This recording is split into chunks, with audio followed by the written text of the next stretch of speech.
जानते थे कमलेश, सोपाधिक कोई उस समय हुआ सृष्टि आदेश।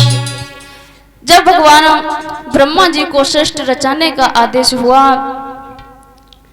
तो ब्रह्मा जी ने पहले 4 मानस पुत्रों को जन्म दिया, सनक, सनंदर, सनकादि और सनत कुमार।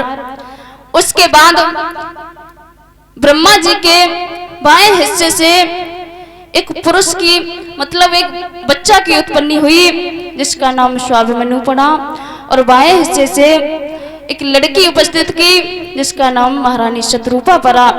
दोनों धीरे धीरे सियाने हुए, दोनों की शादी करवाई। जब शादी करवाई तो कुछ दिन बाद इन्होंने 2 पुत्रों को जन्म दिया और 3 पुत्रियों को जन्म दिया। इनके 2 पुत्र हैं उत्तानपाद और प्रियव्रत, और 3 पुत्रियां हैं देवहूति, प्रस्तुति, आहुति। देवहूति का विवाह महर्षि कर्दन के साथ हुआ, प्रस्तुति का विवाह प्रजापति दक्ष के साथ हुआ, और आहुति का विवाह प्रजापति कंदम के साथ हुआ। तीनों पुत्रियों का विवाह किया, और इधर इनके बड़े बेटा प्रियव्रत को नारद जी का आदेश हुआ और अपना राजपाट छोटे भाई को सौंपकर वन में तपस्या करने के लिए चले जाते हैं। इधर धीरे धीरे समय व्यतीत हुआ। महाराज उत्तानपाद राज्य चला रहे हैं, राज्य के अधिकारी बन गए हैं। हम आप भी, हमारे जो पूर्वज थे वो महाराज स्वाभिमनु थे। हम सभी स्वाभिमनु की संतान हैं। वो हमारे सबसे पहले मनुष्य थे जो पृथ्वी पर आकर उन्होंने मनुष्य की रचना की है। इधर समय व्यतीत हुआ। महाराज उत्तानपाद का विवाह महारानी सुनीति के साथ हुआ। बहुत सुंदर रानी है सुनीति। जिसकी नीत अच्छी हो, जिसके विचार अच्छे हो, उसी को सुनीति कहते हैं। बहुत सुंदर रानी है। धीरे धीरे समय व्यतीत हुआ। बड़ी खुशी के साथ महाराज उत्तानपाद राज्य को चला रहे हैं। लेकिन शादी के कई वर्ष व्यतीत हो जाते हैं। महाराज उत्तानपाद के घर में किसी भी संतान ने जन्म नहीं लिया। महाराज उत्तानपाद को लोग निर्वंशिया कहकर बुलाने लगे। लोग हंसते हैं, रानी को बड़ा दुख होता है। एक बार महारानी सुनीति अपने आंगन में बैठी हैं।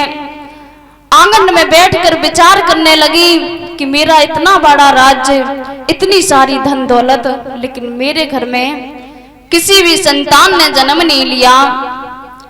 महारानी सुनीति ने दासी को बुलाया और कहा, बहना जाकर के मेरे पति को बुला के ले आ। आज दासी चल देती है। महाराज उत्तानपाद को बुला के लाई तो आज रानी बड़े सुंदर से आसन पर महाराज उत्तानपाद को बिठा लेती हैं। आज रानी सुनीति आंगन में आंखों में आंसू भर के रोने लगी और क्या बोली,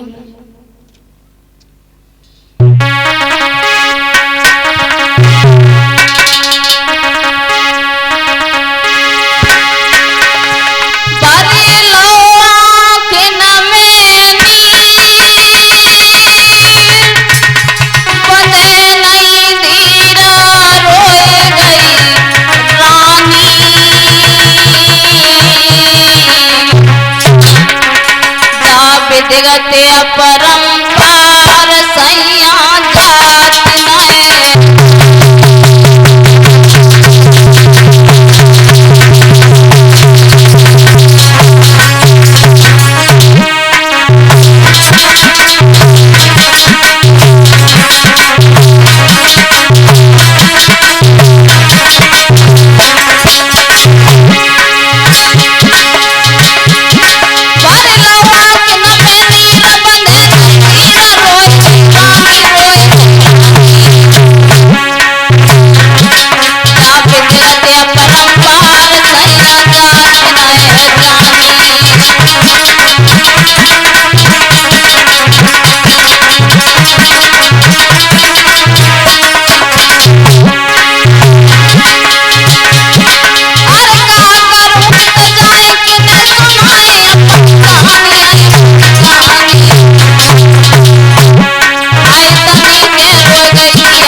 हाथ में कुछ नहीं है। पीतल होती तो बदलवा देती, लेकिन कोख बदली नहीं जाती। रानी सुनीति रो रही है और कहने लगी, अब तो रोए रोए रानी पे पत्थर पड़ गए हैं।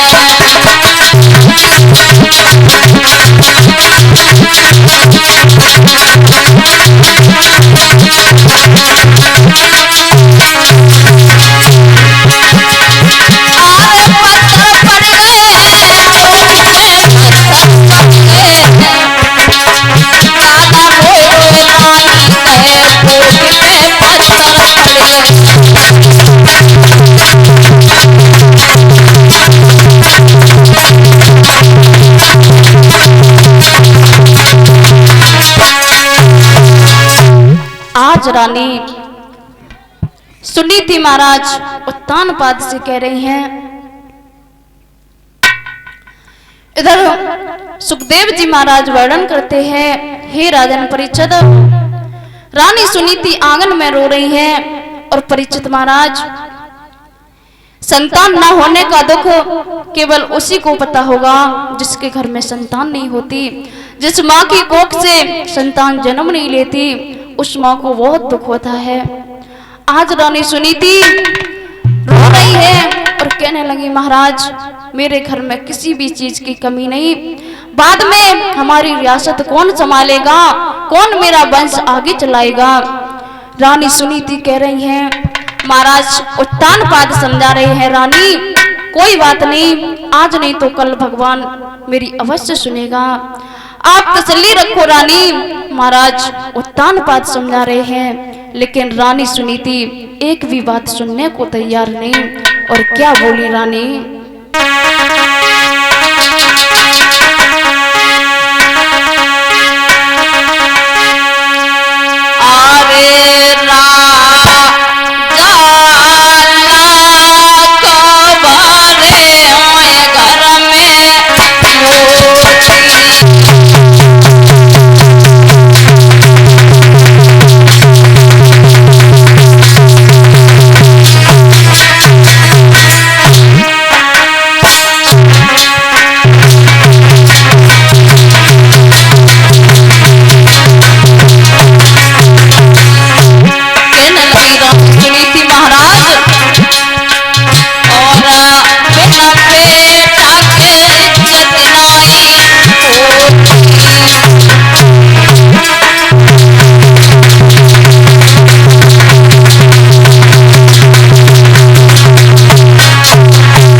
रानी सुनीति रो रही है, कहने लगी, महाराज मेरे दिल को तसल्ली नहीं, मेरे घर में संतान ने जन्म नहीं, बेटा नहीं, कम से कम मेरे घर में एक बेटी का ही जन्म हो जाता।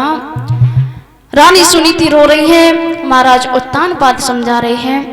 तो रानी सुनीति ने कहा, महाराज आप एक काम करिए, आप क्यों नहीं दूसरी शादी कर लेते हैं। जैसे ही महाराज उत्तानपाद ने ये शब्द सुने, आज महाराज उत्तानपाद कहने लगे, रानी क्या तुम्हारा दिमाग खराब है, अरे आप क्या कह रही हो। कोई भी स्त्री अपने पति को बांटना नहीं चाहती, कोई भी स्त्री नहीं चाहती कि मेरे पति के जीवन में या मेरे जीवन में कोई सौत आए। आप कैसी बातें कर रही हो रानी।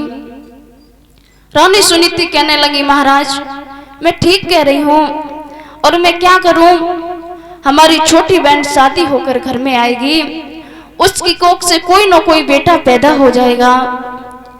रानी सुनीति कह रही है, लेकिन महाराज उत्तानपाद कहने लगे, रानी तुम्हें अभी पता नहीं है, यदि घर में सौत होती है तो लड़ाई झगड़ा होता है, हर समय एक दूसरे के लिए जलन रहती है, सौत से अच्छी तो मौत होती है रानी। और महाराज उत्तानपाद समझा रहे हैं और क्या बोले, सुनो रानी।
यदि घर में शौच है तो बहुत बुरी होती है, शौच से अच्छी तो मौत होती है। महाराज उत्तानपाद समझा रहे हैं।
आज महाराज सुखदेव जी महाराज बोले, हे राजन परीक्षित, रानी सुनी थी महाराज उत्तानपाद से कह रही हैं, लेकिन महाराज उत्तानपाद मना कर रहे हैं। कहने लगे, रानी मैं हृदय से दूसरा विवाह नहीं करूंगा। रानी शौच मौत से भी बुरी होती है, मैं शादी नहीं करूंगा। प्रमाण मिलता है परीक्षित महाराज, सारी रात राजा और रानी में वार्तालाप हुआ। जैसे ही सुबह हुई, जब रानी अपनी हट ठान गई, तो आज महाराज उत्तानपाद विवाह के लिए मंजूर हुए। रानी की इस बात इस पर हुए भूप मंजूर, सूरज सुंदरी से हुआ द्वितीय विवाह मंजूर। आज रानी सुनीति ने नहीं मानी, तो आज सुरुचि के साथ महाराज उत्तानपाद का विवाह तय हो गया। आज रानी सुनीति अपने पति को स्वयं ही दूल्हा बना रही है, स्वयं सजा रही है। आजकल की कोई भी स्त्री अपने पति को अपने हाथों से नहीं सजाएगी। पहली बात तो कोई चाहेगी नहीं कि हमारे घर में शौच आ जाए, क्योंकि शौच चून की भी बुरी होती है। आज रानी सुनीति महाराज उत्तानपाद को दूल्हा बना रही हैं। आइए एक भगवान का भजन, उसके बाद आगे